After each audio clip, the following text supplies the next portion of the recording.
Assalamualaikum warahmatullahi wabarakatuh. Kembali lagi di channel saya Muhammad Miftahuddin. Pada video kali ini saya ingin membahas tentang Musabaqah Tilawatil Quran atau disingkat dengan MTQ. Simak video ini selengkapnya. Bagi yang belum subscribe, silakan subscribe, nyalakan lonceng notifikasinya. Dan apabila ada yang menarik dari video-video saya lainnya, bisa di search, bisa ditonton, bisa lihat playlist. Mungkin di situ ada hal yang bisa membantu dan bermanfaat untuk teman-teman sekalian. Jadi secara bahasa, musabaqah artinya perlombaan. Tilawatil atau tilawah adalah membaca. Quran artinya Al-Quran, kitab suci umat Islam. Tujuannya adalah, salah satunya adalah untuk mencari qori atau qori'ah terbaik. Sejarah dari MTQ ini, kalau kita baca di internet ya, tentunya sumbernya banyak. Sejak berdirinya Jam'iyatul Qurra wal Huffaz, salah satu lembaga di Nahdlatul Ulama, YKHNU ini adalah pelopor terlaksananya Musabaqah Tilawatil Quran sekitar tahun 40-an. Kemudian setelah diadakannya MTQ mungkin secara lokal atau event-event tertentu, akhirnya pada tahun 1968 pada masa Menteri Agama dijabat oleh Kiai Haji Muhammad Dahlan, MTQ dilembagakan secara nasional. Pada mulanya MTQ hanya memperlombakan cabang tilawah Al-Quran atau hanya yang kita kenal dengan istilah tilawah, atau orang awam menyebutnya qiraah, memakai istilah lain disebut dengan mujawwad, yaitu mungkin bisa dicek video saya antara tilawah versus tartil versus qiraah, mungkin di situ bisa lebih jelas. Cabang yang awalnya dilombakan hanya membaca Al-Quran secara mujawwad atau tilawah atau qiraah itu kemudian berkembang tahun demi tahun. MTQ ke-29 di Kalimantan Selatan, MTQ nasional, itu ada beberapa cabang lomba. Yang jelas tilawah Al-Quran atau seni baca Al-Quran, ya disebutnya di sini. Saya ambil dari Musabaqah ID, situs resminya MTQ, yaitu seni baca Al-Quran tingkat anak-anak, tingkat remaja, tingkat tunanetra, ya untuk tunanetra, kemudian tingkat dewasa, dan tartil. Jadi seni baca Al-Quran ini dibagi menjadi dua, yaitu tartil dan tilawah. Tartil dan tilawah. Jadi tartil itu membacanya yang lebih lebih seperti orang yang ngimami itu ya, menjadi imam, atau ketika kita membaca Al-Quran sebagaimana biasa. Sedangkan untuk tilawah itu atau mujawad itu lebih lambat temponya. Biasanya pada event-event acara pengajian, kemudian haflah, itu biasanya secara tilawah mujawad itu ya. Selain seni baca Al-Quran atau tilawah, ada juga qiraah Al-Quran. Nah, ini yang berbeda ya. Qiraat Al-Quran ini lebih kepada melantunkan Al-Quran menurut beberapa imam, menurut beberapa riwayat. Mungkin kita kenal seperti riwayat Qalun Warash ya, dari Imam An-Nafi' ya. Kemudian ada Ad-Duri As-Susi dan lain sebagainya. Contohnya misalnya kalau kita memakai Imam Hafiz pada bacaan Al-Quran kita yang normal sehari-hari, misalnya wa iqamis shalah misalnya. Kalau di Imam Warish, jadi wa iqamis shalah ya. Jadi untuk qiraah Al-Qur'an atau qiraat itu ada qiraat mujawad dewasa ya, qiraat sab'ah mujawad dewasa. Jadi kalau qiraat sab'ah kemudian mujawad berarti membaca dengan tempo atau cara seperti tilawah, seperti mujawad, namun dengan riwayat atau imam yang sudah ditentukan.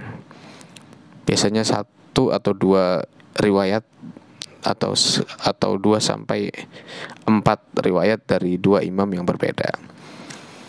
Selain secara mujawad, di situ juga ada murattal. Jadi qiraat sab'ah murattal dewasa, ada qiraat sab'ah murattal remaja. Kemudian ada musabaqah cabang hifdzil Quran atau hafalan Al-Quran. Ada 1 juz dan tilawah. Jadi setelah hafalan, menjawab atau meneruskan ayat yang disampaikan oleh Dewan Hakim atau juri. Setelah selesai pertanyaannya, maka diberikan kesempatan untuk membaca tilawah. Saya kurang paham apakah makroknya itu sudah ditentukan pada malam hari sebelumnya atau waktu itu juga sebelum tampil. Ya, saya kurang mengikuti untuk aturannya. Selain 1 juz dan tilawah, ada 5 juz dan tilawah. Tentunya masing-masing ini memiliki persyaratan usia yang berbeda. Kemudian ada musabaqah hifdzil Quran 10 juz, tidak dengan tilawah, jadi hanya hafalan. Kemudian 20 juz dan 30 juz.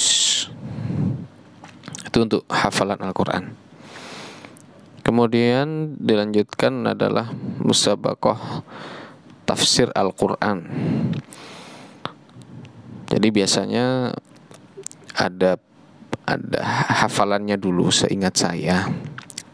Ada hafalan dulu, baru kemudian ditanyakan terkait dengan tafsirnya.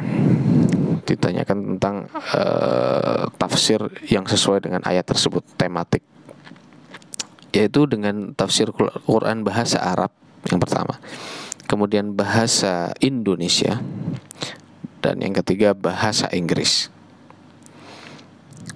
Selanjutnya ada musabaqah fahmil Quran, atau lebih dikenal seperti cerdas cermat Al-Quran, yaitu akan ditanya terkait ulumul Quran, tentang ilmu-ilmu Al-Quran. Juga di situ ada hafalan Al-Quran, di dalamnya melanjutkan ayat, kemudian ada bahasa Arab, kemudian ada faraid, menghitung fikih ya, warisan, dan seterusnya ya. Jadi kalau yang tadi sudah saya sebutkan itu individu, fahmil Quran ini per grup ya, per kelompok. Satu kelompok ada 3. Dan masing-masing dari cabang-cabang tersebut ada kategori putra dan putri ya, dibedakan. Setelah fahmil Quran ada musabaqah syarhil Quran. Syarhil Quran ini musabaqah yang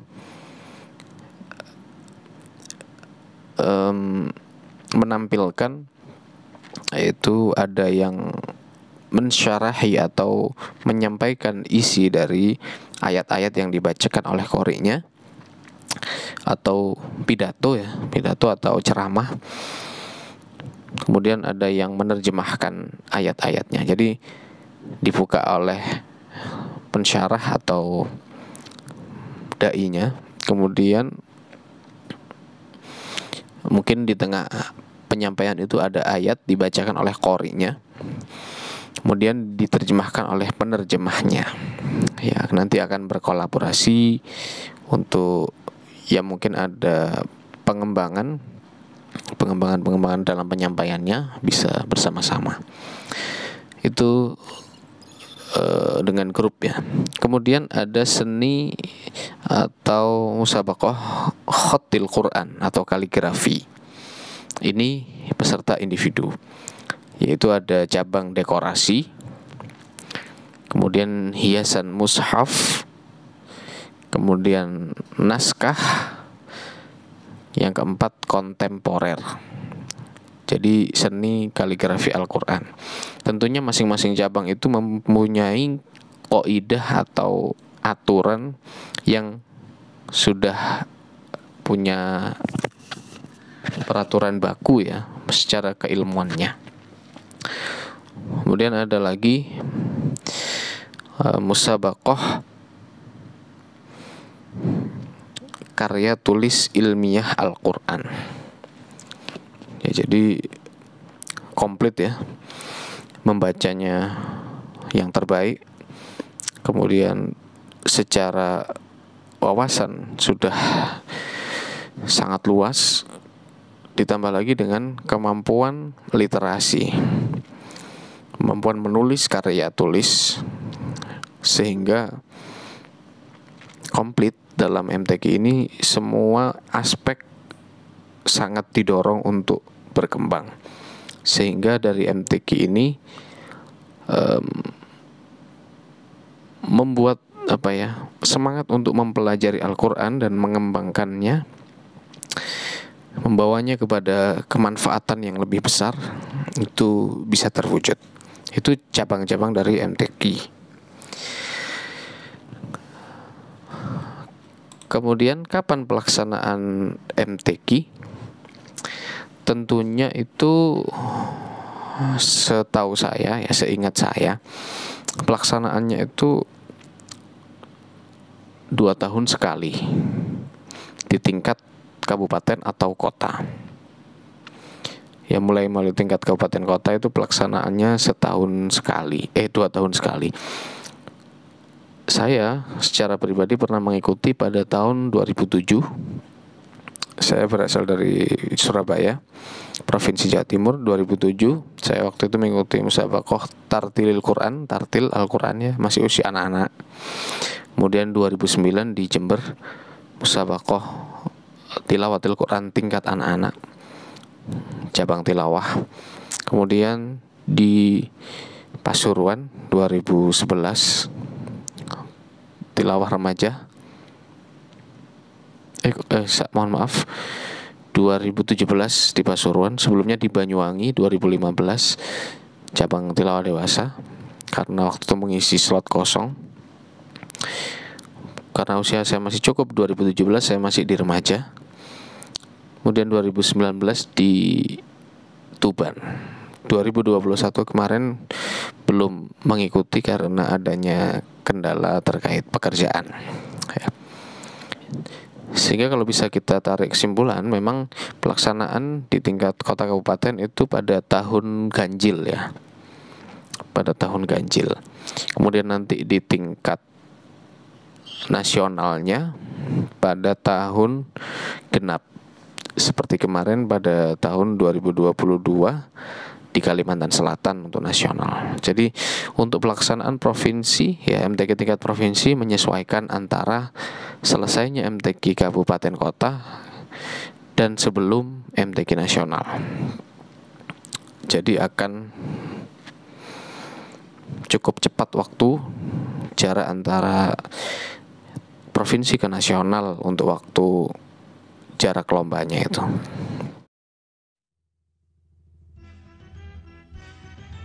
Biasanya rundown pelaksanaan MTQ itu seperti yang pernah saya ikuti, yaitu tentunya diawali dengan registrasi ya, pendaftaran, bergantung tingkatannya ya di level apa.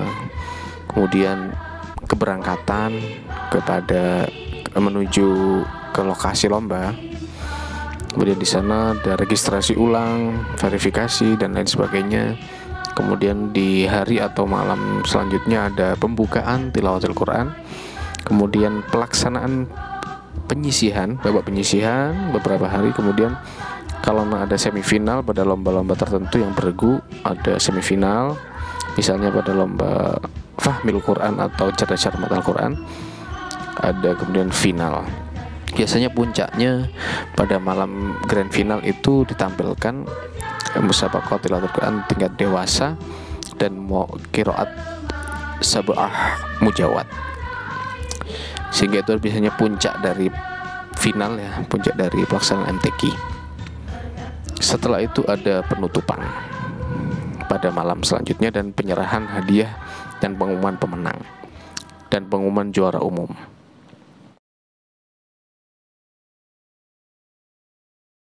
Pelaksanaan MTQ dilaksanakan pagi sampai sore hari. Itu semua cabang lomba kecuali tilawah dewasa. Jadi tilawah dewasa itu memang disiapkan untuk tampil malam hari selepas sholat Isya sampai dengan berakhirnya peserta pada malam hari itu, sehingga memang diuji betul-betul kemampuan tilawah dewasa ini untuk mengondisikan suaranya, mengondisikan dirinya ya, karena dewasa adalah puncaknya. Begitu, secara mental, secara fisik dianggap yang sudah paling berpengalaman, paling siap. Sehingga tidak jarang ada penampilan yang sampai jam 1 malam atau jam 12 malam ya baru dia tampil. Ada cabang-cabang lomba lainnya selain tilawah dewasa, biasanya ditempatkan di tempat-tempat publik ya, publik area yang mungkin dimiliki oleh daerahnya yang menjadi tuan rumah, misalnya di gedung kampus atau gedung sekolah atau gedung pertemuan tertentu. Tapi puncak untuk qiraat tilawah dewasa biasanya di alun-alun atau pendopo atau pokoknya tempat utama, panggung utama bagi MTQ itu sendiri, sehingga menjadi tempat bagi pengunjung yang banyak bisa menyaksikan dan menonton musabaqah dewasa ini, tilawah dewasa. Walaupun ya mungkin malam hari ya, tapi auranya itu luar biasa. Bukannya orang sepi, malah banyak sekali orang yang datang. Jadi di situ diuji benar-benar kemampuan mental. Secara resmi, lembaga yang menangani pelaksanaan musabaqah tilawatil Quran ini adalah Lembaga Pengembangan Tilawatil Quran atau LPTQ. Itu di setiap tingkatan pemerintah ada, mulai dari tingkat kota, kabupaten, provinsi, hingga nasional. Jadi LPTQ inilah lembaga yang bertugas, memiliki wewenang dan tanggung jawab untuk melaksanakan MTQ, karena ini sudah dilembagakan ya, dan ini dilaksanakan. Namun pelaksanaannya tetap bergantung kepada daerah masing-masing. Ada daerah yang kemudian memang memiliki concern yang tinggi terkait MTQ ya, sehingga pemerintah daerah itu memang memiliki anggaran yang disiapkan dengan maksimal untuk melaksanakan MTQ ini. Sehingga bisa kita lihat mungkin kabupaten kota daerah tertentu melaksanakan MTQ-nya walaupun tingkatannya kabupaten atau kota itu sangat megah, sangat meriah. Juga di situ ada hadiah yang diberikan kepada pemenangnya juga luar biasa. Jadi kalau secara itu tentu sangat bergantung dengan anggaran yang dikeluarkan dan disiapkan oleh pemerintah daerah masing-masing. Selain LPTQ yang resmi ya, yang istilahnya paling kompetisi atau musabaqah tilawatul Quran yang paling prestis ya, paling prestis, yang paling dikejar oleh seorang qori atau qoriah atau peserta MTQ ya, di tingkat itu, karena tingkat itulah standarnya yang paling tinggi. Selain MTQ dari LPTQ ini, ada banyak lembaga yang melaksanakan atau menyelenggarakan MTQ ini. Di antaranya MTQ Jamiatul Qura wal Hufat NU, MTQ JKH NU ya, JKH NU. Kemudian ada mungkin setiap instansi tertentu menyelenggarakan, misalnya ada kepolisian atau kemudian dari TNI, ada lembaga lain mungkin seperti Radio Republik Indonesia juga menyelenggarakan MTQ yang dengan judul Pekan Tilawatil Quran setiap bulan Ramadan. Seleksinya mulai dari tingkat regional, kemudian nasional. Alhamdulillah saya pernah mengikuti PTQ RRI ini yang di tahun 2019 di Mataram, di Lombok ya. Saya utusan dari RRI Regional Surabaya.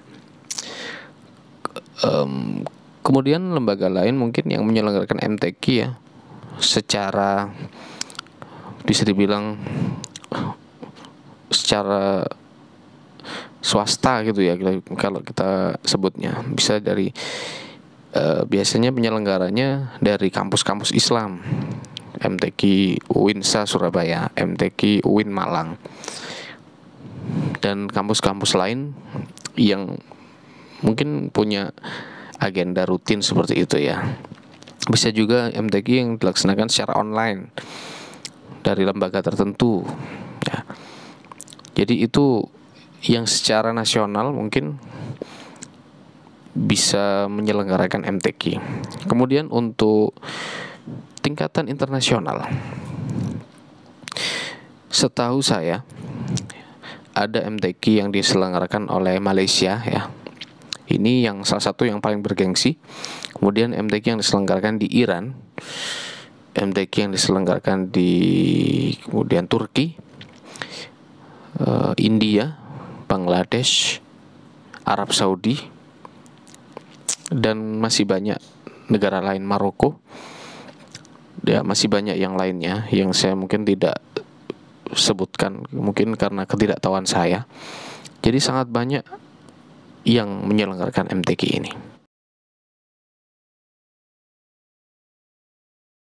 Mungkin kita kenal yang sangat familiar mungkin adalah Kiai Haji Muammar Zainul Ashikin, aslinya Jawa Tengah. Kemudian mungkin yang saat ini juga terkenal karena ya kita mungkin lebih mengetahui media ya. Kalau dulu kan Ustadz Muammar sangat terkenal karena media waktu itu benar-benar dimanfaatkan betul. Beliau membuat rekaman sehingga kaset-kaset beliau beredar di seluruh Indonesia, bahkan mungkin di luar negeri. Ada juga dulu duet dengan beliau yaitu Kiai Haji almarhum Kiai Haji Humaidi. Kemudian generasi yang lebih muda ada Kiai Haji Darwin Hasibuan ya, Ustadz Salman Amrillah, Ustadz Syamsuri Firdaus, dan lain-lain sebagainya. Mungkin itu yang saya sebutkan yang paling familiar di kita ya. Adapun juara-juaranya saling bergantian ya. Masing-masing provinsi punya kesempatan yang mungkin hampir seimbang ya untuk menjadi pemenang di tingkat nasional ini. Kalau teman-teman ingin tahu bisa cek di Google, mungkin akan ada juara-juara atau kori-kori terbaik setiap MTQ nasional. Apa sih pentingnya mengikuti MTQ? Pertama tentunya adalah syiar. Dengan adanya MTQ ini, syiarnya Al-Quran menjadi lebih besar lagi. Yang kedua adalah tentunya kalau kita mengikuti MTQ, kita akan punya peluang untuk mendapatkan pelajaran yang sangat berharga. Karena ketika kita ikut MTQ, kita akan dinilai oleh dewan-dewan hakim yang sudah teruji dan sudah diakui keilmuannya. Sehingga beliau-beliau akan memberikan nilai kepada kita sejauh apa kemampuan kita. Alhamdulillah saya merasa sangat banyak mendapatkan ilmu dari MTQ. Kalau tidak ikut MTQ, mungkin kita tidak akan pernah tahu kualitas bacaan kita seperti apa. Dan kita tidak akan pernah punya semangat untuk terus memperbaiki diri. Karena coba kita bayangkan, di MTQ itu kalau levelnya sudah provinsi, itu dewan jurinya bisa sampai 9, khususnya bagi yang tilawah Al-Quran. Saya pernah ikut tilawah, ya, mayoritas yang saya ikuti adalah tilawah, sehingga saya lihat bahwa dewan juri itu akan menilai, dan itu bisa valid karena satu kategori penilaian, misalnya tajwid, akan dinilai oleh 3 orang yang berbeda, sehingga akan kelihatan yang ya pastinya rata-rata akan merujuk kepada nilai yang sama, karena beliau juga memiliki kapasitas yang standar untuk menilai, ada diklatnya juga untuk menjadi penilai. Dari MTQ itulah saya banyak berguru, ya, kemudian belajar, mendapatkan koreksi, dan alhamdulillah bisa mengoreksi bacaan saya sendiri, ataupun kalau ada orang yang kurang pas bacaannya, saya bisa mengingatkan, dan saya bisa sedikit banyak menilai kira-kira apa yang sebatas kemampuan saya ini terkesan kurang pas, kurang tepat, seperti itu ya. Jadi itu teman-teman, manfaat dari MTQ diantaranya dan sejarahnya. Silakan komentar pengalaman kalian mengikuti MTQ. Bagi yang belum, juga silakan berkomentar. Mudah-mudahan kita bisa bermanfaat, ya, dengan semangat kita membaca Al-Quran, belajar Al-Quran yang lebih penting juga. Kita akan lebih bermanfaat, khususnya untuk urusan Al-Quran kita. Khairukum man ta'allama al-Qur'ana wa 'allamah. Sebaik-baik kamu, kata Rasul, adalah orang yang mempelajari Al-Quran dan mengajarkannya. Jadi melalui MTQ itulah kita bisa saling belajar, kita juga bisa mendapatkan pengajaran dari guru-guru kita. Sekian yang akan, ya, menjadikan topik bahasan kita ini. Saya akan komentar. Mungkin ada yang sebenarnya mengikuti pembelajaran Al-Quran dengan baik di pondoknya khusus, atau di khusus pondok pesantren Al-Quran, tapi tidak pernah mengikuti MTQ karena preferensi atau pertimbangan tertentu. Silahkan tulis di kolom komentar. Sampai jumpa di video berikutnya. Assalamualaikum warahmatullahi wabarakatuh.